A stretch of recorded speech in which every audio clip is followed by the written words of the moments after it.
శ్రీ గురుభ్యో నమ. 5వ అధ్యాయం 20వ శ్లోకం. ఈ శ్లోకము ఒక స్థితప్రజ్ఞుని లక్షణాలను, అతడు సుఖ దుఃఖాలను ఎలా స్వీకరిస్తాడు అనేది అద్భుతంగా వివరిస్తుంది.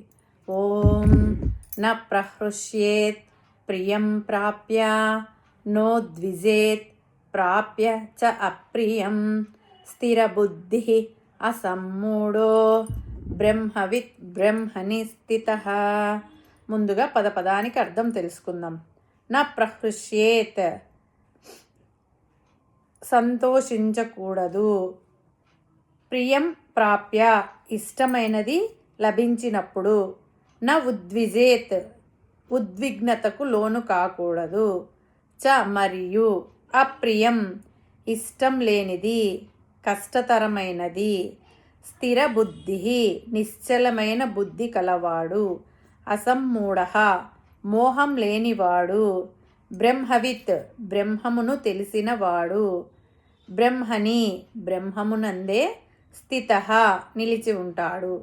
తాత్పర్యం తెలుసుకుందాం. స్థిరబుద్ధి కలవాడు, మూర్ఖత్వము మూఢత్వము లేనివాడు, తన మనస్సును ఆత్మయందు నిశ్చలంగా ఉంచినవాడు అయిన బ్రహ్మజ్ఞానికి ఇష్టమైనది లభించినప్పుడు సంతోషము, ఇష్టం లేనిది లభించినప్పుడు దుఃఖము కలగవు. పరమాత్మ ఇక్కడ బ్రహ్మ సాక్షాత్కారము పొందిన వారి గుణాలు ఎలా ఉంటాయి అనేది చెబుతున్నాడు. జ్ఞానికి అజ్ఞానికి గల భేదము వారి ఆచరణ ఎందే స్పష్టమవుతుంది. గుడ్డివానికి కళ్ళు ఉన్నవానికి గల భేదము వారి నడకయందే తెలిసిపోతుంది. సాధారణంగా మానవులు ఏ పని చేసినా ఆ పని చేసిన దానికి ఏదో ఒక ఫలితం వస్తుంది. అది సుఖం కావచ్చు, దుఃఖం కావచ్చు, రెండు కావచ్చు. కానీ బ్రహ్మజ్ఞాని ఆ ఫలితాలకు ప్రభావితుడు కాడు. బ్రహ్మజ్ఞానము పొందిన సాధకునికి ఈ ప్రపంచమంతా మాయగా కనపడుతుంది. ప్రపంచంలో ఏదీ సత్యము కాదు అని తెలుసుకుంటాడు. మాయలో పడడు. ఈ మాయా ప్రపంచంలో సుఖ దుఃఖాలు వస్తూ పోతుంటాయి. వాడికి మనం పొంగిపోవడం, బాధపడడం వృధా అని తెలుసుకుంటాడు. నిశ్చలంగా ఉంటాడు. అలా కాకుండా మనకు కనపడేవన్నీ సత్యం అనుకునే వాడికి సుఖ దుఃఖాలు కలుగుతాయి. దీనికి అంతా మూలం మనస్సు. మనస్సు నిగ్రహించుకోకపోవడం వలన ఇవన్నీ వస్తుంటాయి. బ్రహ్మజ్ఞానం పొందిన వారి బుద్ధి స్థిరంగా ఉంటుంది. అజ్ఞాని బుద్ధి చంచలంగా ఉంటుంది. వెలుగులో ఉన్నవాడికి చీకటి అంటే ఏమిటో తెలియదు. అలాగే జ్ఞానము కలిగిన వాడికి అజ్ఞానం అంటే ఏమిటో తెలియదు. అతనికి సందేహాలు రావు. మోహంలో పడడు. ప్రాపంచిక విషయాలన్నీ ఎండమావులని తెలుసుకొని వాటి కొరకు పరిగెత్తడు. తెలియని అజ్ఞానులు మాత్రమే ఎండమావుల వెంట పరిగెత్తి అక్కడ ఏమీ లేదని తెలుసుకొని దుఃఖపడుతుంటారు. కాబట్టి స్థిర బుద్ధి, సమత్వము కలిగి మోహము లేకపోవడం జ్ఞాని లక్షణం. ఈ 3 లక్షణాలు చక్కగా అభ్యాసం చేస్తే వారికి కాలక్రమంగా బ్రహ్మజ్ఞానమందు నిలకడ కలుగుతుందని స్పష్టమవుతుంది. ఇక్కడ మనకు ఒక సందేహం వస్తుంది. జీవన్ముక్తుడికి కర్మలు చేయవలసిన అవసరము, ఆ ఫలితములను అనుభవించవలసిన అవసరం ఏముంది అని అనుకుంటూ ఉంటారు. మనకు వెనకటి శ్లోకంలో చెప్పినట్టు, అంటే 19వ శ్లోకంలో చెప్పినట్టు, ఇహైవ తైర్జితః సర్గో, అంటే ఇహ ఏవ, ఇక్కడే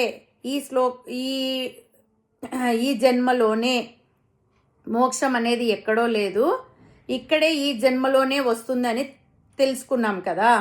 ఈ జన్మలోనే మోక్షం కలిగిన మరణించేదాకా ఈ దేహం ఉంటుంది. దేహం ఉన్నప్పుడు ఆకలి దప్పులు, ఎండ చలి ఉంటాయి. మనస్సు ఉంటుంది.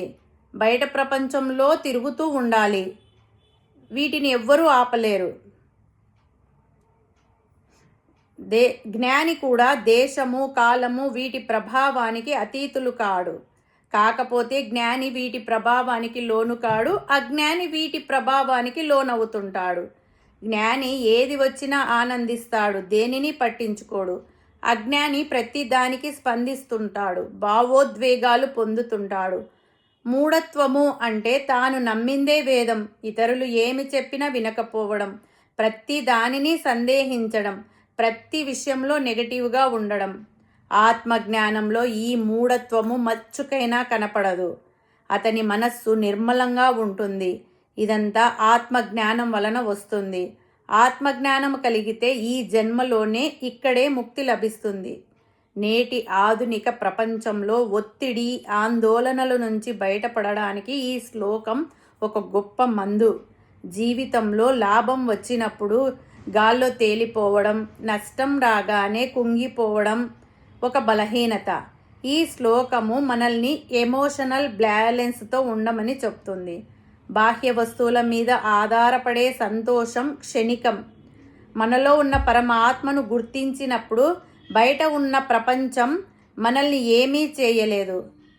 అట్టి బ్రహ్మస్థితి యందు నిలకడ కలుగుటకు ఉపాయము పరమాత్మ పై శ్లోకంలో చెప్పబోచున్నాడు. హరి ఓం తస్తత్.